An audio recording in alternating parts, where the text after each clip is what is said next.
Hey everybody, this is Mr. Miyagi, your sensei. Today I'm going to help you to solve problem S184, and that's a past problem from the 2018 HKOI final event. The name of the problem is BOGO Translate. So it's kind of a very simple translation problem. You're going to do a lot of mapping back and forth, and it's really about translating sentences word by word from language A to language B, and then rearrange them according to the pattern specified in the problem. So take a look at the problem and make sure you understand 100% of it, and then we'll proceed to write some pseudocode. Okay, I'll give you a moment. Okay, so let's write the pseudocode. So the first step is we need to read the input of n. That's how many words are there in the dictionary. So we use cin, read them, and store them into variable n as an integer. And so now we do a simple for loop using I as a variable. So we loop for I in 0 till n. And notice the convention here is we're going to let I loop from 0, 1 until n minus 1, but not n, which means it will loop for exactly n times. So in each iteration, what we're going to do is we're going to also read the input using cin into two arrays of strings, and they'll be named as words A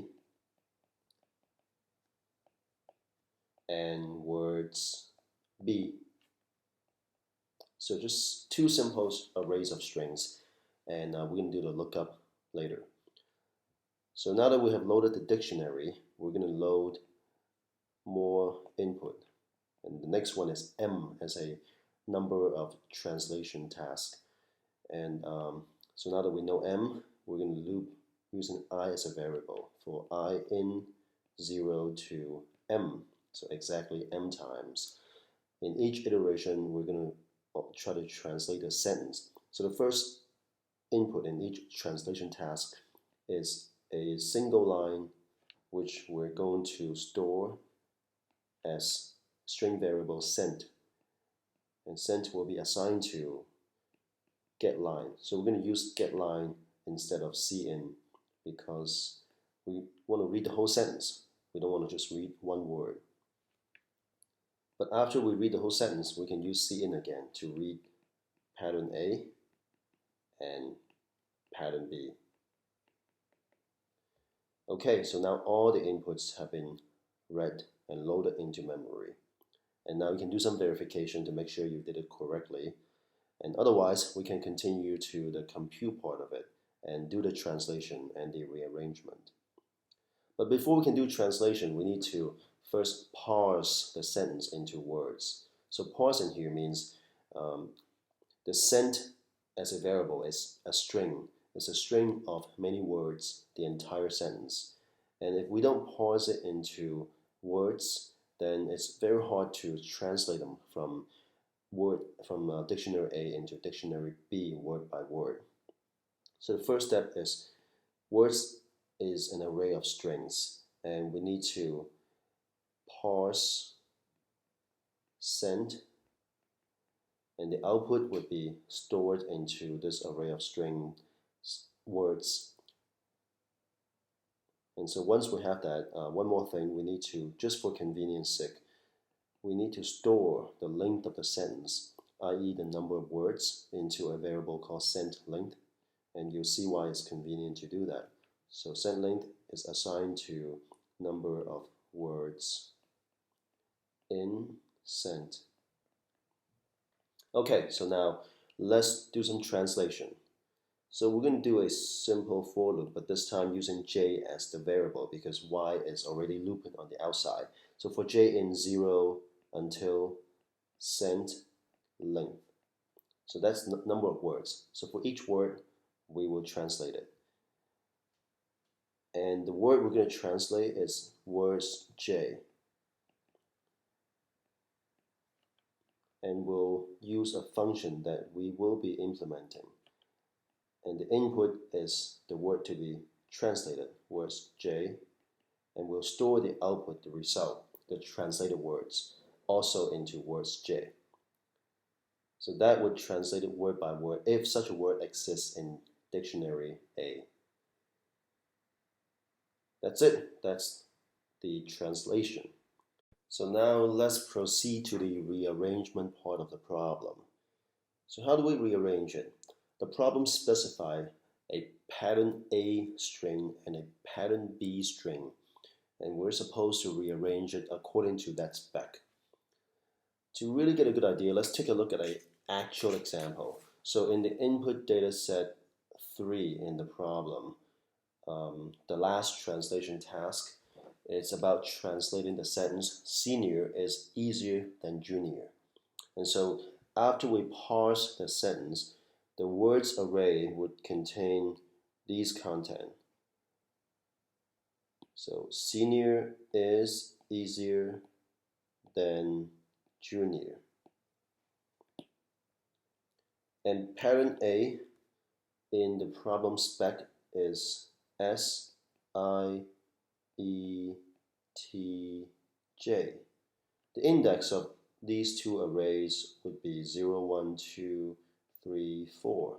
And pattern A really is a string, but a string is also an array of characters. And pattern B is a array of characters, and the content would be JIETS. That's the content after the cin put the inputs into that string. So what it wants us to do here is to map JIETS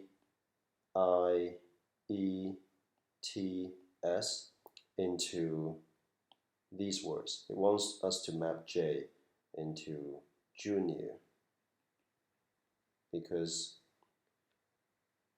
J corresponds to junior according to pattern A, T corresponds to than, E corresponds to easier, I corresponds to is.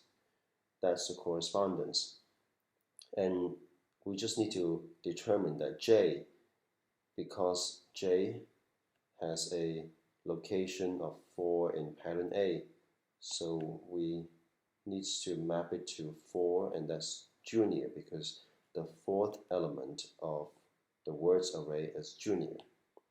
And so similarly, it wants us to map I into 1, which is. It wants us to map E into 2, which is easier, and wants us to map T into 3, and which is than, and S would be mapped to 0, which is senior. So then the sentence would be translated into, rearranged into, junior is easier than senior. And it's really a bunch of location finding. For every letter in B, in Pat B, we're supposed to find the location of that letter in pattern A. And because the location is 4, we just need to look up the fourth element, the element 4 in words array, which is junior. And for I, it's the same thing. I is this element in Pat A, and therefore we map it to is. And for E is the element 2, and that maps to easier, and that's the result. So the key operation to implement here is a function called find position. And let's see how we can write the pseudocode. So now we go back here. To rearrange it, we need to loop through every character, every letter in Pat B. And we use a for loop using J as the iterating variable. For J in 0 to cent length, we're going to process word by word. And we're going to use a variable called position and call the function find position. And we're going to find the position of the pattern BJ letter. Find it from pattern A. Where is pattern BJ within the string pattern A. What is the position? Once we find the position, it's stored here. And all we need to do now is to just print out that corresponding words from the words array indexing position.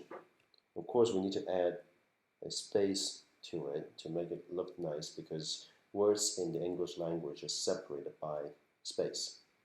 And don't forget to print out an end line character to make it look nice, because then the next translation task would happen on the new line.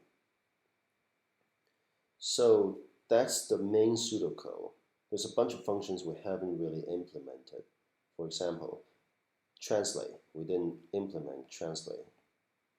So how do we implement it? Well, the input parameter needs to be translated from language A to language B. And we've stored a dictionary here. And what we need to do is, one simple way to do it is to just go through the entire words A array and find a match. And if we find a match to the word to be translated, then we just look up the corresponding word in the words B array with the same location, same index location. And that's the simplest way to implement translate. What about find position? How do we implement find position? Well, similarly, you can also use the same simplistic implementation. Well, we're trying to find the location for a letter within a pattern. So we go through every single character, right? So let's implement it in pseudocode. We're going to declare find position as a function, and it takes two parameters, the letter, and it will look up the position of the letter within a string. It turns out we need a third parameter. It's the, well, let's call it length.